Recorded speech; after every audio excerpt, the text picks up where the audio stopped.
Out of Focus is brought to you by Garage Build. Submit your build, share your passion. Powered by Kirk.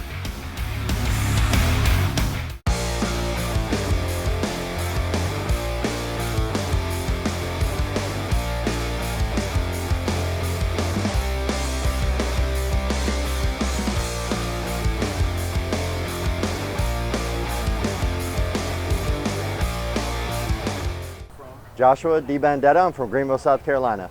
So I got a 1967 generator shovel that I handmade, a lot of one-off stuff, split coffin tanks, got into blacksmithing, made everything on it except for the frame and the front end. I'm still learning, building, learn how to manipulate metal and perfecting the craft. So I bought it from a gentleman that one of his relatives owned the motorcycle and he passed away, and it sat outside his yard for the past 8 years.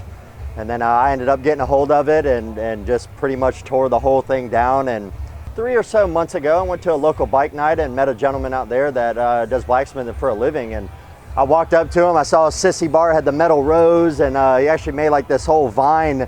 I walked up to him and I said, "Hey, I'm Josh, we're friends." And that was it. So I started going to his shop and just being in his atmosphere, just absorbing all that creative energy, I grabbed some round stock in there and I made some dies and just started playing around with it. And then I told him, I was like, I'm gonna take it home and see if I can't use this. So I actually used to own a repair shop. Last November, I lost the building to it. So in that time frame, I had acquired this motorcycle and moved everything back home. This will be the second bike that I built.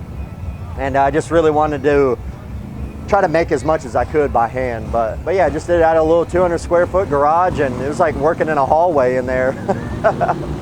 Yeah, so I actually, after I met him, man, I started doing my own research, and I got a bunch of the fire brick, like what they use in fireplaces. So I built a gas forge, and I ended up getting a single pipe burner off of Amazon. It was like 15 bucks. And I tell you what, I got spoiled at his shop with the power hammer, because when I got home, I'm thinking, oh, this is easy stuff. I get home, no sir.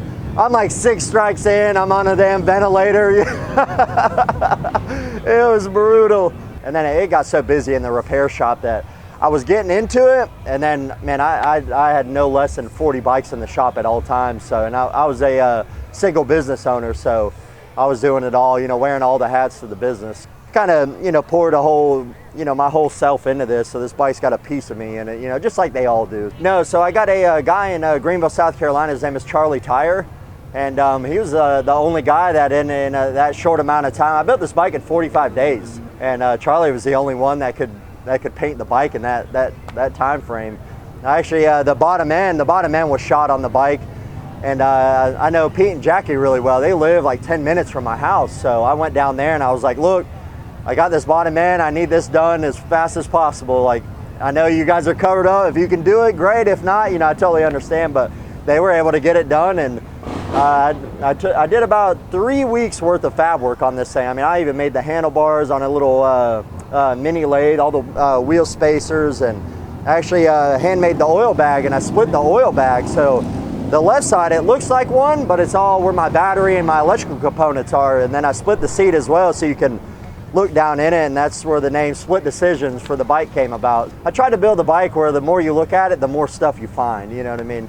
It's not like a showstopper per se, when you see it, it's subtle, but the more you look at it, I think more, it grabs your eye a little bit more and more every time, especially with a 67 generator shovel. I mean, I love a traditional chopper, don't get me wrong. You guys see my orange Evo, that's a traditional chop, a little bit modernized, but with this one, I wanted to just do something that when I go to shows, you're not going to see this kind of a motorcycle. At the end of the day, I built it for me, and nobody's paying my bills. So if they like it, cool. If not, oh well. Everybody's got their things. So.